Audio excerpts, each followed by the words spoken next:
Ça vient de Suisse, c'est l'huile essentielle de chanvre. On met seulement l'huile essentielle de chanvre, ouais, de Suisse. C'est sans THC. Es muss in die Medizin kommen, Hanf. Wir müssen von dieser Natur leben können. Ich nehme keine Medizin. Keine Marihuana.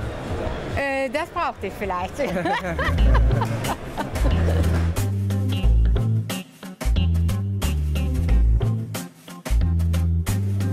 We develop techniques to separate the THC crystal from the plant.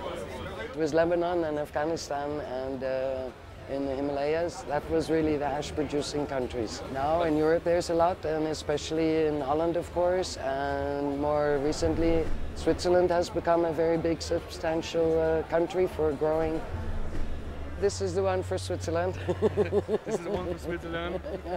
I don't know if the Swiss are happy, but in Canada they would like it, and maybe some in Holland. And you can just have your bag and you just shovel it in.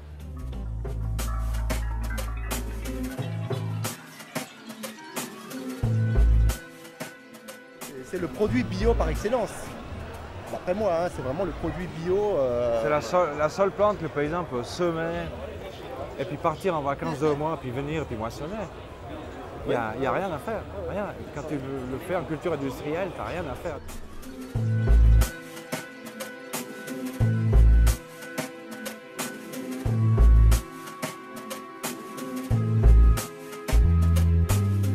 L'hydroponie est un système qui est très propre, très rapide, très léger, très maniable.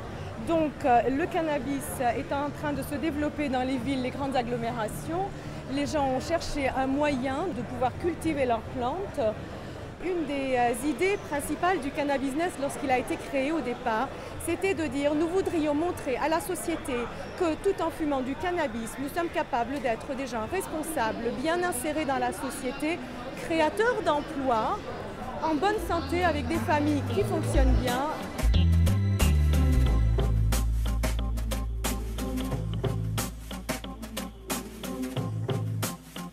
Believe me or not, you know, this kind of business is now 5 years, but I'm working with this plant more than 30 years. But you're working with the cannabis to smoke, not with hemp. Not only to smoke, because we also make varieties in the sense of seed. We make a variety for industrial hemp, so for fiber hemp. And we had it on the European list of fiber hemp. So it's not only smoking and enjoying it, but also my jacket is hemp. My underwear is hemp. My socks, they are hemp. So, can I use it? Yes. My paper, we produce paper catalogs on hemp paper. You can do it. I'm talking this story now for over 15 years. And in this kind of business, you can see the proof I was right.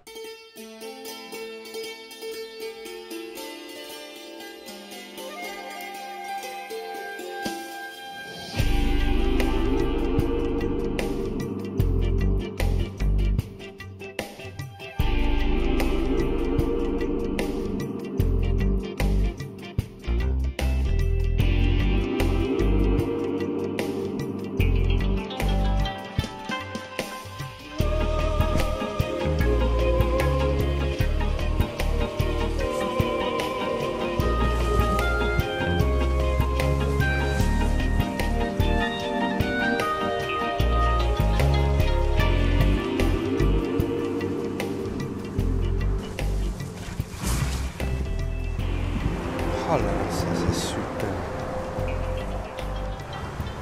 On commence à avoir la moisissure.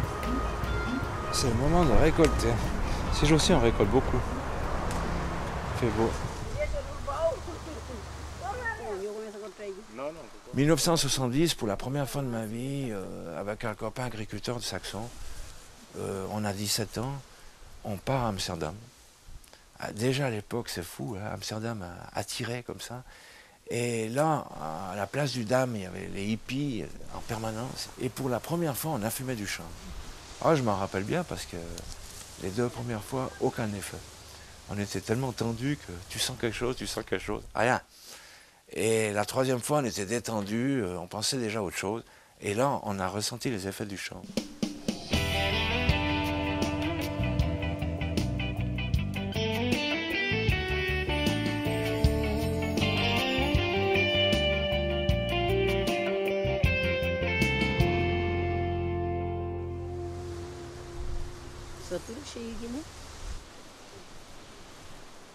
On a ramené 500 grammes de chanvre qu'on a acheté là-bas par lot de 50 grammes de l'herbe marocaine qu'on ne trouve plus de nos jours sur le marché européen. Il y avait de la thaïlandaise, de l'indienne, il y avait de la jamaïcaine. C'était un cocktail quasiment mondial. Il y avait de l'Amérique centrale aussi, la mexicaine. L'année suivante, donc 71, je choisis des graines de tout ce lot et puis je sème pour la première fois du chanvre. Comme tous les paysans du monde, j'ai fait une sélection naturelle.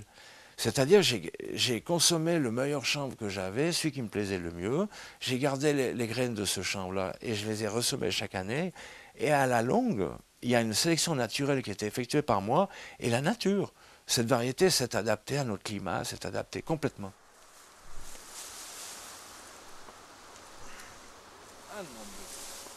Moi, j'étais le premier agriculteur à recultiver du chanvre en Suisse. C'était en 93.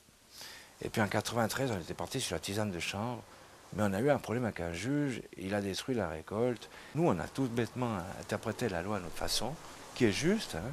Il est interdit de cultiver le chanvre en vue de produire des stupéfiants. Nous, on a cultivé du chanvre en vue de produire autre chose, c'est-à-dire de l'huile alimentaire. Et c'est là que vraiment on était connus dans les médias, c'était le lancement de l'huile de chanvre des Alpes. Le juge avait séquestré les cultures, après il était obligé d'autoriser la moisson. Et c'est en 1995 qu'on a vu en Suisse arriver d'autres agriculteurs qui cultivaient du chanvre. Et tant mieux, il faut que le chanvre soit cultivé partout, dans tous les cantons. Et puis ensuite, il y a eu donc la création de Balchanvre à la fin 1995. On avait cette huile de chanvre des Alpes. On a aussi fait des huiles de massage parce qu'on s'est aperçu que c'est une huile mais très performante dans les cosmétiques.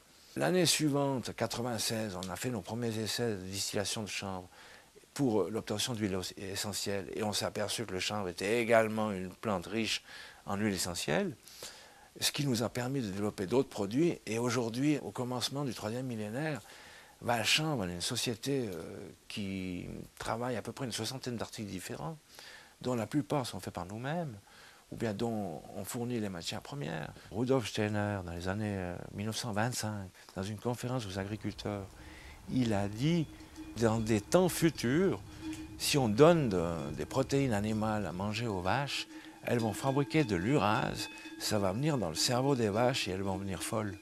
On va se passer de ces protéines animales, j'espère que le cas il va être réglé dans toute l'Europe. Donc, qu'est-ce qui nous reste comme protéines végétales? Bien sûr, on a les protéines de soja. Mais comme vous le dites, là, il y a le soja transgénique. Le soja, c'est une culture qui demande pas mal d'eau, beaucoup de chaleur et beaucoup de pesticides. En comparaison au soja, le chanvre, il est très très bien placé. Et maintenant, disons, on est devant l'ouverture du marché récréatif. Et ça va changer toute la donne du chanvre suisse. Passe à un marché qui pèse 2 milliards de francs suisses, qui représente 5000 hectares, et que la paysannerie suisse se réjouit de reprendre en main.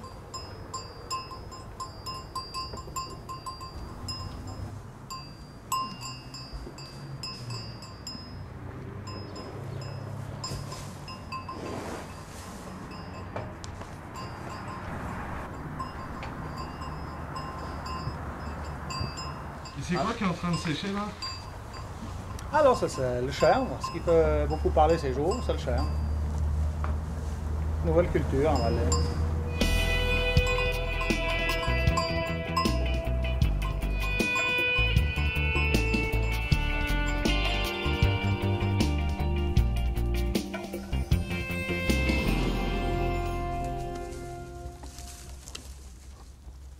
Moi, mon boulot, j'ai un contrat avec la maison Balchanvre, avec Bernard.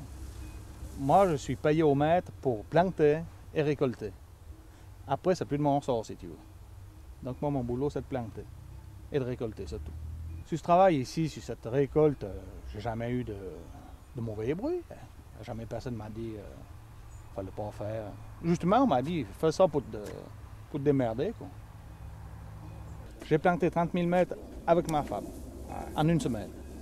Et la récolte se fait, comme j'ai dit l'autre jour, avec des gens de l'ORP, du chômage. J'ai besoin de personnel, ils viennent. Quand j'ai fait mes 150 caisses par jour, ils repartent. C'est ça qui est fantastique. Puis, tu as très peu de frais. Moi, je ne fais pas ça pour la fumotte. Je fais ça pour m'en sortir. Donc, sur mon contrat, c'est pas fait que ça va marquer pour fumer. Hein. Mais qu'est-ce que ça changerait si c'était marqué que c'était pour fumer? Pour moi, rien. On sait qu'il y a le 10 % de la population suisse qui fume. Alors, tout le monde est au courant. Hein. Ils ne sont pas obligés de fumer non plus. C'est comme le verre, ils ne sont pas obligés de le boire. Il faut une grande surveillance, hein, surtout la nuit. Avec la police, on a arrêté, moi, 18 personnes, la police autant, mais des personnes qui venaient de l'autre côté de la Suisse. Mais ils savent pourquoi ils venaient ici.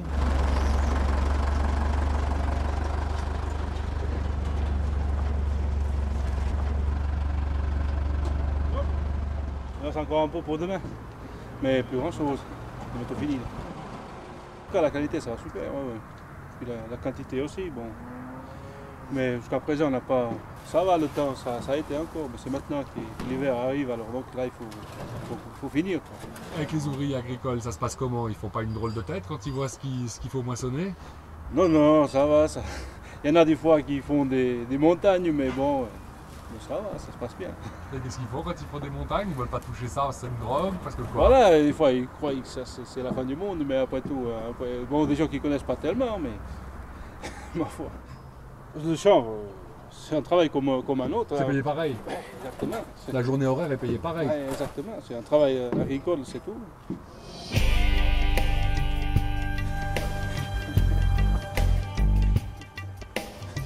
À tout à l'heure, alors.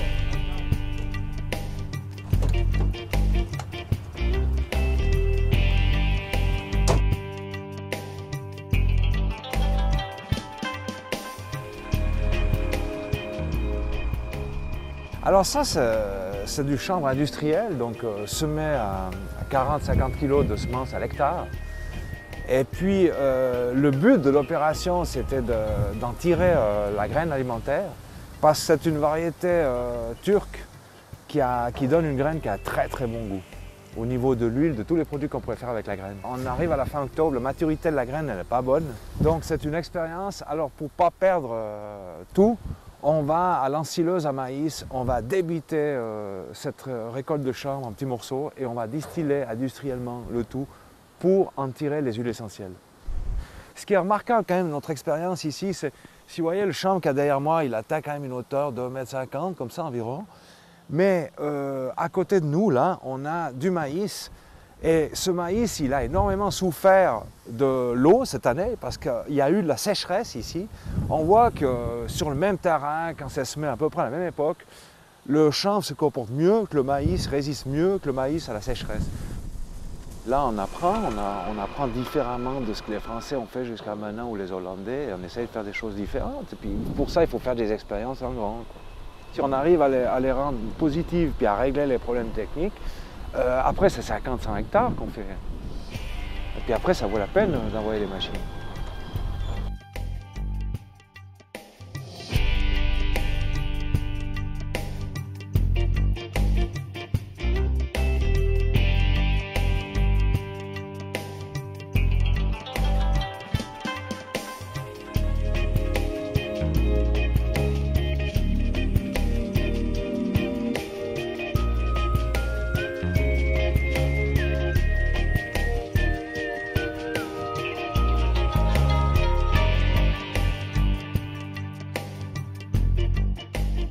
Je me rappelle la première distillation que j'ai faite.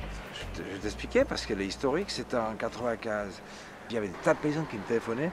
Puis là, j'en avais plusieurs près d'une distillerie que je ne connaissais pas, que je savais qu'on pouvait extraire des huiles essentielles.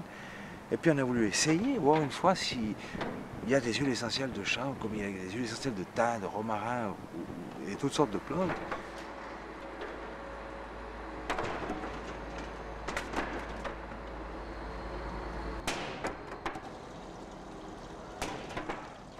par distillation des plantes femelles en fleurs, on obtient de l'huile essentielle vraiment de très haute qualité. Les huiles essentielles, c'est la résine.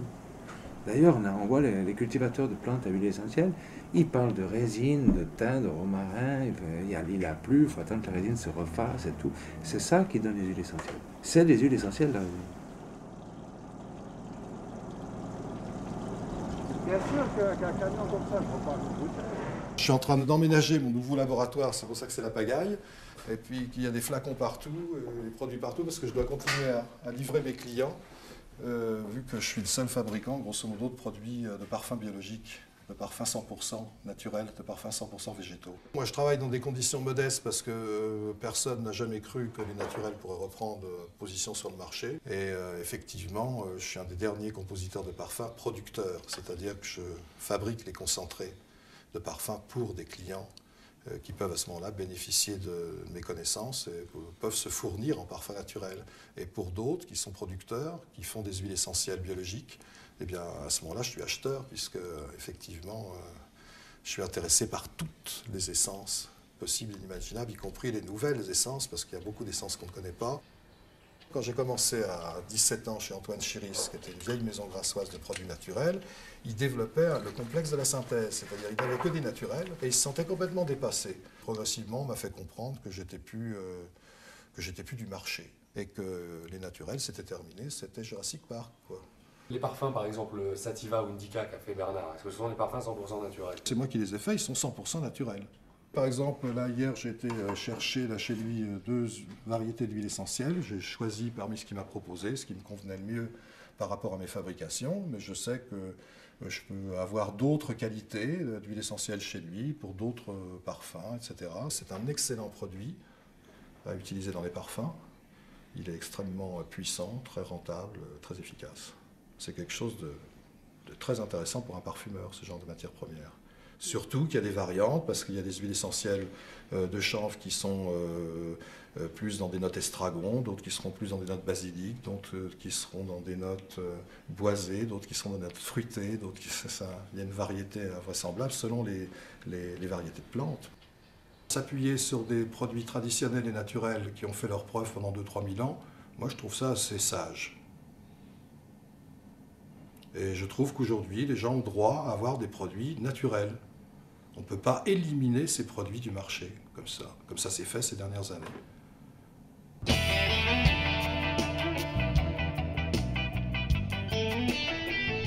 Ah ben on va aller dans la cité de Saillon, un village médiéval.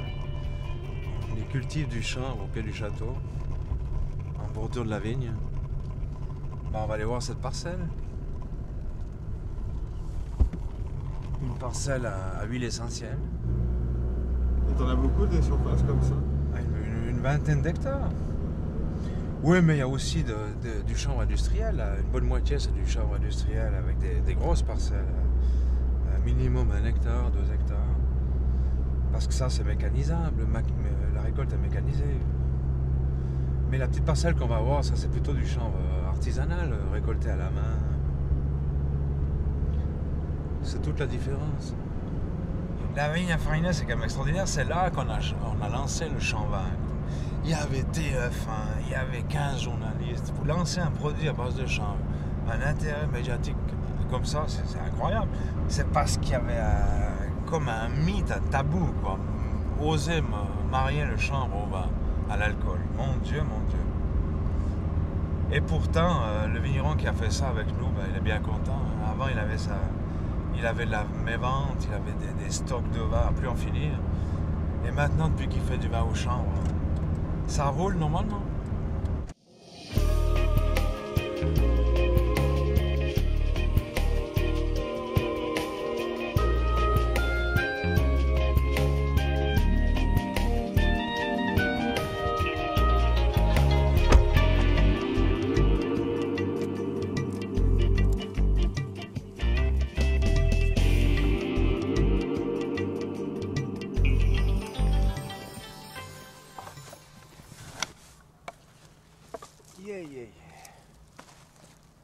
Ça, c'est des variétés tardives. Ça, c'est Emilia, c'est-à-dire sans graines. Elles sont bourrées de résine, quoi. Très parfumées. Hein. On en mangerait. Et les premières gelées là, stimulent encore au niveau de la fabrication de résine. Ça a déjà gelé? Oui, il y a déjà eu 4-5 gelées, des petites gelées. Mais ça supporte toutes sortes de gelées. Je veux dire, à partir de -8, il y a les grandes feuilles qui gèlent. Mais les fleurs, elles résistent. Ouais. Enfin, il faut quand même récolter quand c'est mûr.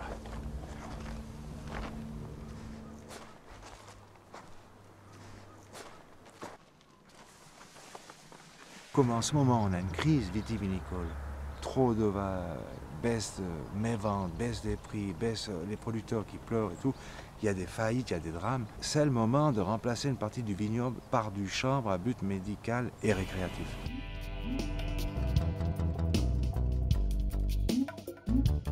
Chez nous, dans les Tessins, il y a quelque chose comme 24, 25 magasins. Dans la Suisse entière, on a 250 magasins plus ou moins, qui sont consacrés seulement au chanvre et aux produits qui sont dérivés du chanvre. Et sur ces 250 magasins, combien vendent du chanvre en fleurs? Mais presque tous. C'est une des possibles utilisations de la fleur. Ils ont des odeurs très typiques, très aromatiques. Pour le moment, c'est pas légal de fumer la consommation. C'est pas légal, il y a des amendes.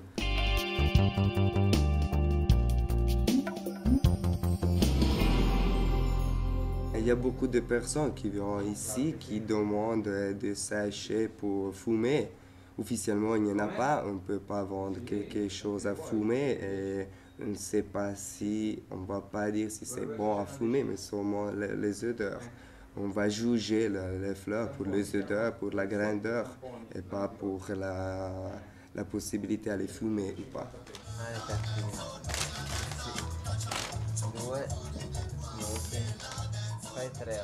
On ne veut pas Amsterdam en Suisse. C'est pas ça la solution pour nous. Ce qu'on veut, c'est la permission aussi de la vente de produits récréationnels avec un contrôle de l'État sur le produit final. Parce qu'on croit aussi qu'il y a la possibilité de vendre du chanvre ou des chiches dans un moyen légal et commercial. Il faut tout à fait alors aussi un contrôle de la qualité.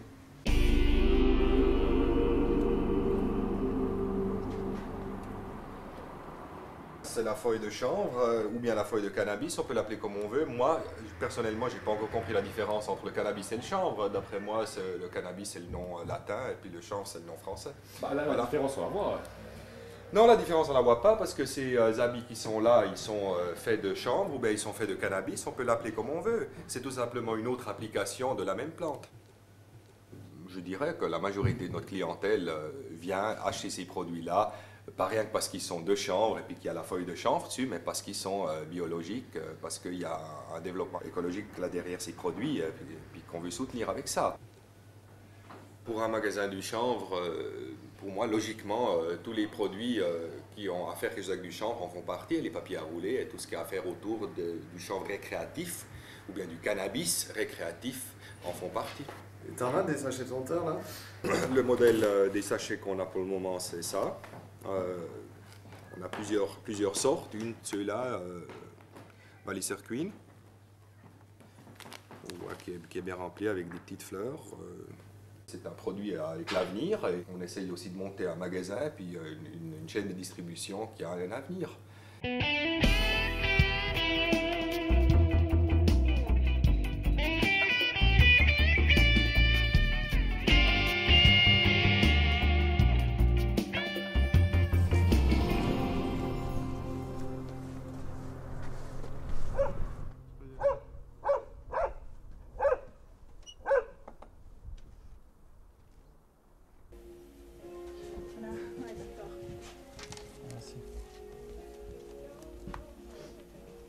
On va vous prendre un paquet à 100 grammes et un paquet à 50 grammes.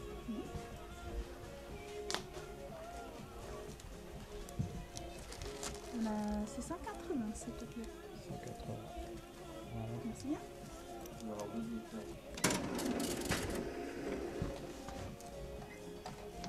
Quand vous venez le septembre-octobre, vous vous garez par là, ils mettent un parking spécial pour que les gens ils traversent le champ en montant comme ça.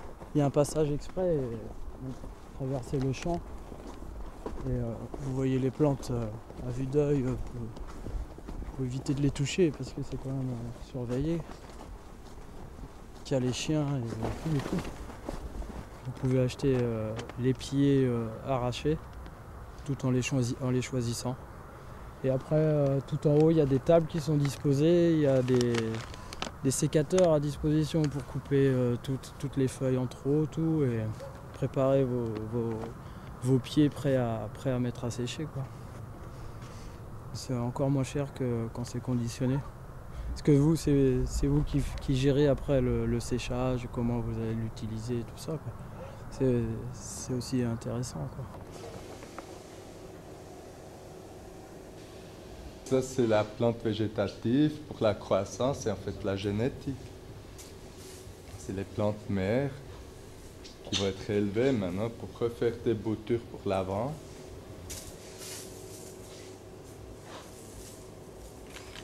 Ça n'a rien à voir avec production de l'herbe.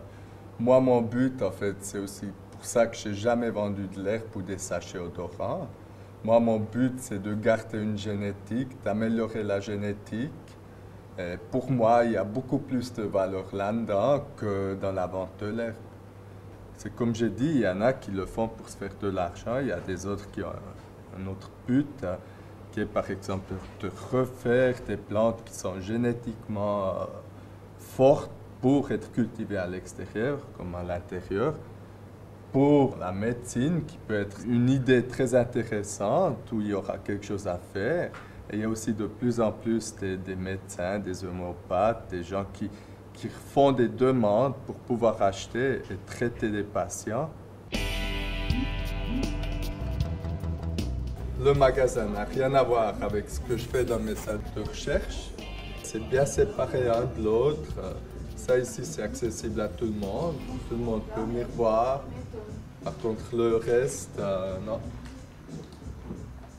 Adrien, ça c'est si masterclass parce que vous laissez ça indique. Ah non, je l'ai inversé, c'est pas Ok, t'as inversé. Ouais, Ouais. j'ai inversé. C'est ce qu'elle a dit. Tu vas acheter ta consommation personnelle toutes les semaines, ou tu as un petit système qui tourne à la maison, le calcul est vite fait. C'est une histoire d'une lampe, soit de la terre ou un peu de matos, 500-600 francs, il a tout, tu vois. Aujourd'hui, ils sont tellement occupés avec ce qui s'est passé avec le chanvre agricole, sur les champs ou comme ça. Ça a tellement éclaté qu'aujourd'hui, je ne pense pas qu'il va se passer grand-chose si maintenant la police débarque chez un qui a une lampe et quelques plantes dessous. Le cannabis n'est pas légal en Suisse et sur le principe et en principe, sa consommation et sa vente au su et au vu de chacun est réprimée. Cette répression a eu tendance à s'accélérer d'une manière qui est en complète contradiction avec la discussion politique que nous connaissons en vue de sa dépénalisation. Mais concrètement, j'attends quelqu'un qui, chez nous, a du chanvre sur sa terrasse ou sur son balcon et qui en fume chez lui, n'aura jamais le moindre ennui.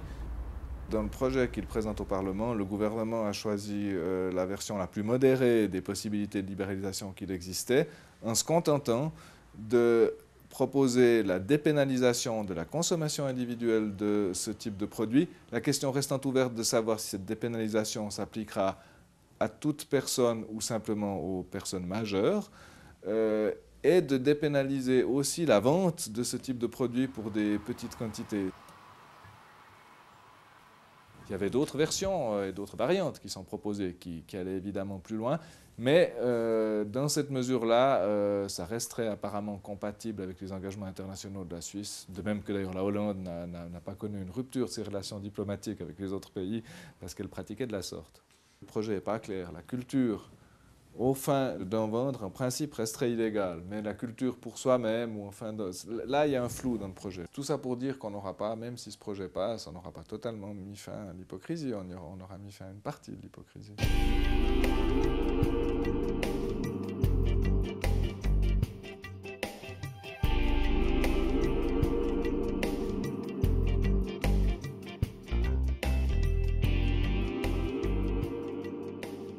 J'ai écrit au commandant de la police cantonale, Guéguer, pour lui dire qu'avec ma société Balchamp, que j'avais l'intention de mettre en vente des coussins thérapeutiques.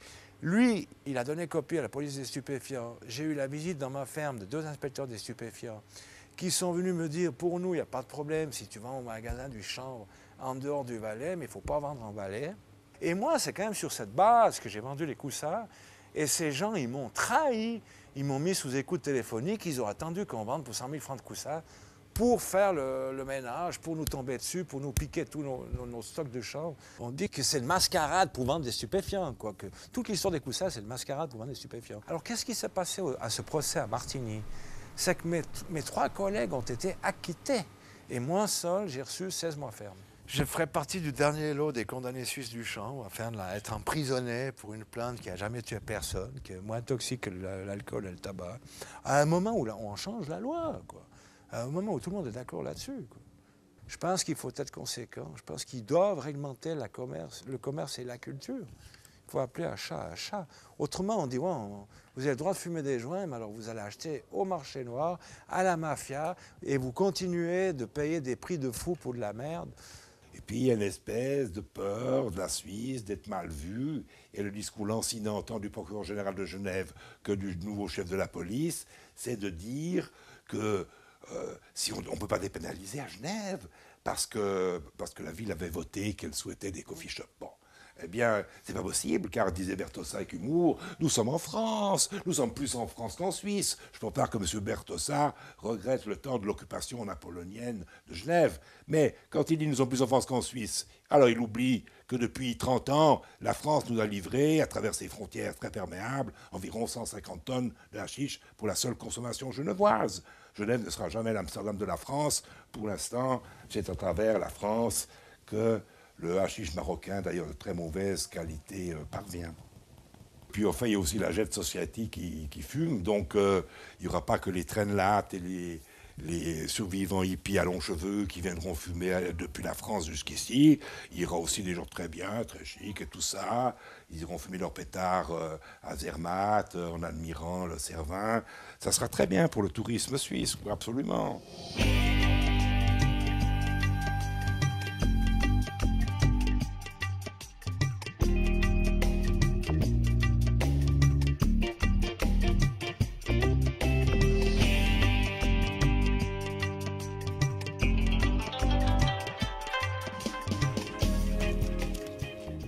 Au début, c'était une sorte. Elle s'est développée comment? Par les différents terrains, les différents climats, les différents gens qui l'ont plantée, les différents usages qu'elle avait. Mais la plante, c'était une. Ça, c'est le champ des choses nouvelles, de mes expérimentations que je fais moi-même, que je suis sûr qu'ils sont bonnes. Là, on a aussi Guatemala, on a Sumatra, on a Maui, on a tous les coins du monde pour voir exactement ce que s'adapte et ce que ne s'adapte pas. Une plante qui s'adapte n'a pas de maladie. On peut la cultiver biologiquement. C'est quoi le THC? Le THC, c'est la défense de la plante. Il se trouve dans la résine de la plante et la défense naturelle de la plante. Enlever en plante sa résine ou sa puissance, c'est comme lui donner les maladies qu'il y a autour. Notre législation interdit l'usage comme drogue. Le reste est absolument libre. Le problème, c'est de démontrer aux organes de police que tu ne fais pas de drogue. Surtout si tu travailles en médecine, ça devient très, très difficile à montrer que tu ne fais pas. Alors on doit avoir des contrats. Il y a aussi un droit de se curer soi-même, de se soigner soi-même en Suisse. Ça veut dire qu'une personne qui est malade a le droit, par exemple, de choisir de se soigner en cannabis. Et si quelqu'un fait une recherche médicinale, doit prendre des précautions, qu'il n'arrive pas au petit gamin. Voilà. C'est ça qu'on doit faire attention parce que c'est une drogue psychotrope et c'est très dangereux pour les jeunes, très dangereux. C'est dangereux pour leur façon de penser. C'est psychotrope, c'est pas qu'il les donne des maladies ou des choses comme l'héroïne, la cocaïne, ces choses-là, mais c'est psychotrope. Je suis heureux d'être suisse et d'avoir eu un législateur qui a compris ça, qui a compris qu'on ne peut pas interdire une plante. Une plante, on arrête une plante, on la met en prison, une plante. Comme faire une plante? Si c'est vrai que Dieu existe, il a tout créé, il a créé aussi ça. Et alors, comme tu peux l'interdire, tu peux en abuser. Alors c'est toi, people, qui abuse. C'est pas la plante qui a un défaut. Alors on doit t'interdire d'en abuser, mais on ne peut pas interdire la plante. Et ça, c'est la législation suisse, très dure à comprendre pour les Suisses même. Pour moi, c'est une première, dans le sens que les médecins commencent à prescrire du chanvre à leurs patients en Suisse. Et puis maintenant, on a une commande de hashish pour un patient de Neuchâtelois. Il faut partir d'une matière première saine et bien sèche, c'est déjà ça qui est le plus important. Et puis il faut extraire la première résine qui tombe des poils glanduleux. C'est les poils glanduleux tels qu'en parle joliment la loi suisse d'ailleurs. C'est ça qui est interdit dans la loi de fumer, hein, à but récréatif. Et c'est en faisant tourner la machine, les boules qui sont sur ces poils glanduleux vont tomber, vont traverser le filet en premier. Et à mon avis, c'est ça qui va donner la meilleure qualité pour le patient. C'est une espèce de machine à laver, hein, ça ressemble. C'est vrai qu'il y a le mouvement rotatif. C'est un extracteur de pollen. En fait, on peut extraire du pollen de différentes plantes, de différentes fleurs. Il suffit de changer la dimension du tamis.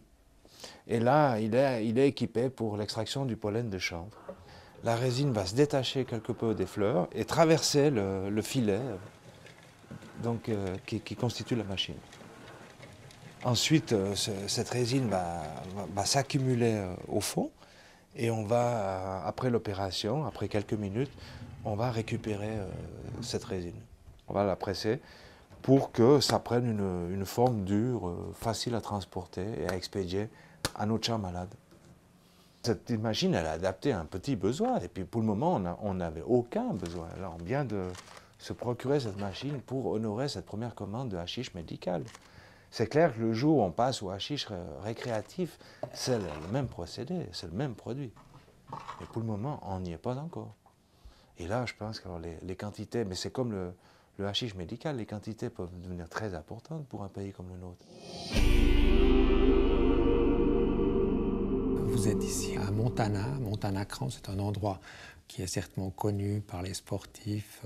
On est à 1500 mètres d'altitude et au fil des années, la moitié de la clinique est devenue une clinique de réadaptation neurologique qui traite environ 400 patients qui souffrent de sclérose en plaques. J'ai eu, il y a, je sais pas, 5-6 ans, un de mes malades qui m'a dit « Écoutez, vos différents médicaments que vous avez, ça ne m'aide pas beaucoup, mais par contre, quand je fume un joint, je me sens plus libéré, j'ai moins de spasmes, moins de douleurs. » Puis je dois dire, avec mon chef de clinique, on était un peu mécréants et puis on lui a donné l'opportunité de fumer tranquillement son joint et on l'a examiné avant et après. Et depuis lors, ça m'a assez impressionné, ce changement de tonus musculaire chez ce jeune patient. On a mis sur pied un protocole de recherche qui a été admis par la commission d'éthique, c'est important, et qui est sponsorisé par l'Office fédéral de la santé publique à Berne. Et maintenant, on n'est pas tout à fait à la fin, mais on est certainement dans le dernier quart de cette étude qui comprend une 50aine de malades. On n'utilise pas du marinol, qui est une substance synthétique, mais il s'agit bien d'un extrait de la plante. Ça veut dire qu'on a les composantes qu'on aurait aussi si on fumait un joint ou si on se fait une tisane de cannabis. Dans un interview, on m'a dit « Mais Dr Van, vous droguez vos patients ?» Et je pense que ce n'est pas ça. Les gens ne veulent pas être high. Ce qu'ils recherchent, c'est passer une bonne nuit sans spasme. Je pense que ce n'est pas le médicament miracle, on ne va pas pouvoir le mettre à toutes les sauces, ça ne va pas guérir la sclérose en plaques malheureusement, mais c'est un apport supplémentaire dans le traitement des symptômes. Et je crois que ça vaut la peine de faire une étude scientifique.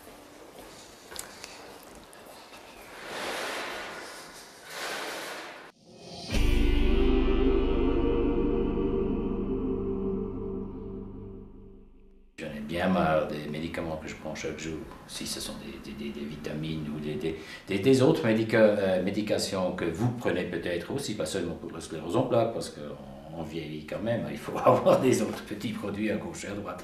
Et finalement, chaque matin, quand je prends 10 à 12 comprimés, je me pose vraiment quelquefois la question, qu'est-ce que tu fais ici? Et puis les injections chaque jour et tout ça. C'est pour ça qu'on commence quand même à se poser les questions. Est-ce qu'il y a au moins des médicaments là? Bien sûr. C'est parfait. Alors, au fond, maintenant, je pense qu'elle vient justement apporter les mêmes médicaments. Exactement. Voilà. Merci. Monsieur, je suis là tous les jours. Je passe tous les jours voir les gens qui font partie de l'étude pour voir comment est-ce qu'ils supportent leur dose et puis adapter les traitements. Donc, c'est eux qui vont me dire s'ils l'ont supporté ou pas.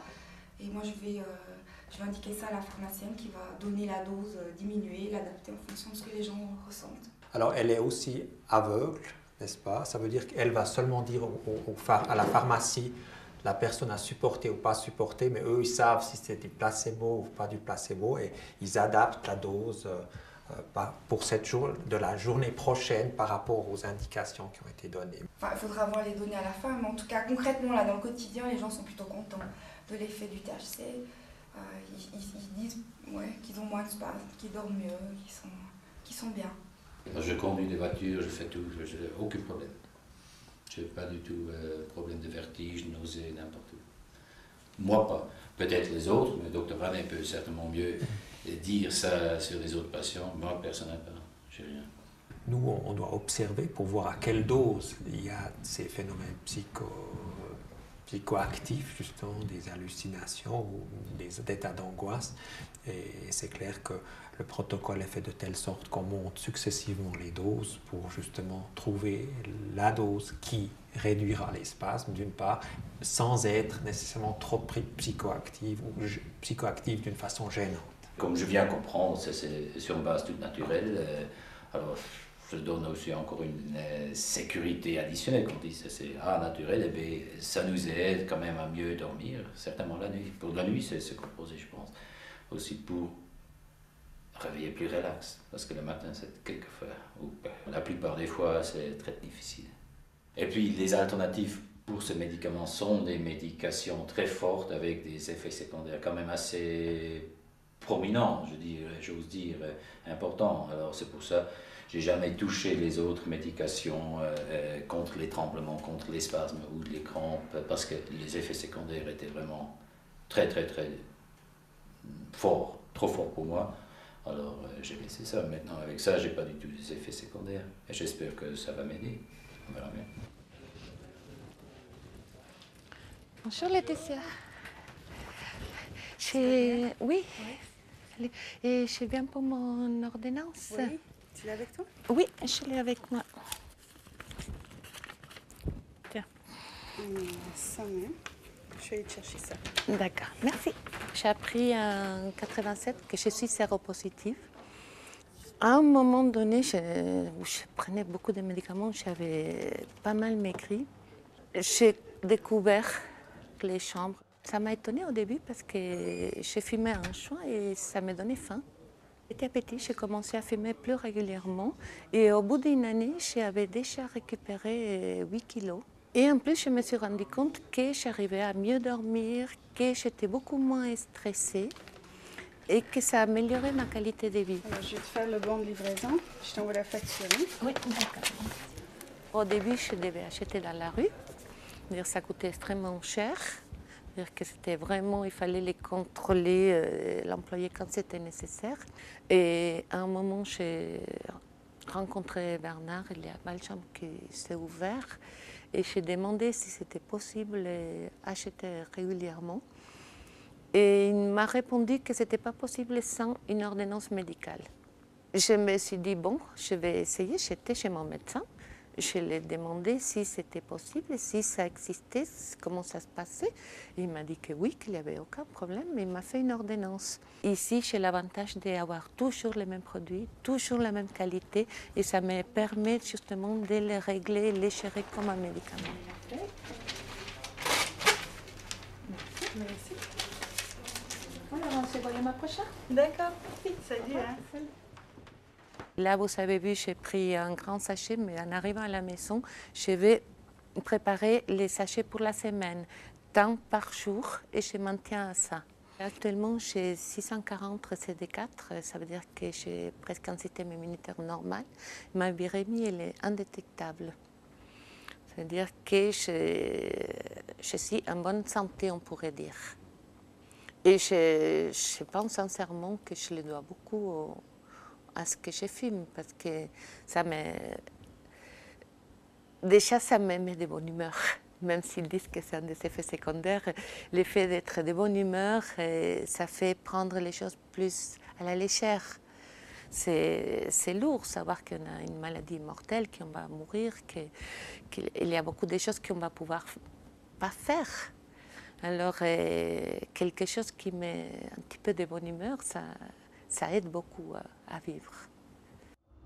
Finalement, le débat sur le cannabis, c'est un débat sur la tolérance et sur la communication d'informations que certains peuvent avoir alors que d'autres peuvent être manipulés par de la propagande ou des influences ou je ne sais pas quoi. Et je crois que c'est là-dessus que se déroule essentiellement ce débat concernant le cannabis. Et puis là, je peux dire qu'en tout cas, il me paraît que majoritairement en Suisse, la population accepte ce débat, même si elle est partagée. Je pense, si je devais faire un pronostic, s'il devait y avoir un référendum sur la légalisation ou la dépénalisation plutôt de la consommation de cannabis, mon pronostic serait qu'une majorité de l'ordre de 55% de la population y serait favorable dans toute la Suisse, avec des différences évidemment entre les partis francophones et les partis alémaniques. Finalement, on a dédiabolisé l'image du cannabis. D'ailleurs, au début, les journaux faisaient souvent les titres, les deux H. Hashish, héroïne, les deux H. Alors on a cherché un autre terme avec le shit. Alors on a trouvé cannabis qui était joli, qui était vert, qui faisait écolo et qui en même temps englobait marijuana et hashish.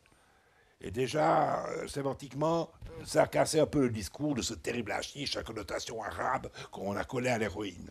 Puis par la suite, le mot qui s'impose maintenant, c'est chanvre, qui est encore plus innocent, puisqu'il comporte la ficelle et tous les innombrables usages du chanvre.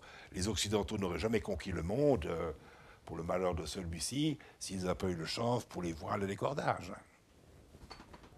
Moi, je ne serais pas dans cette lutte, mais c'est jamais qu'une de mes passions, je fais d'autres choses, si je n'étais pas fasciné par l'extrême bêtise de cette prohibition, par ses effets pervers, par les possibilités économiques que l'on perd pour notre paysannerie.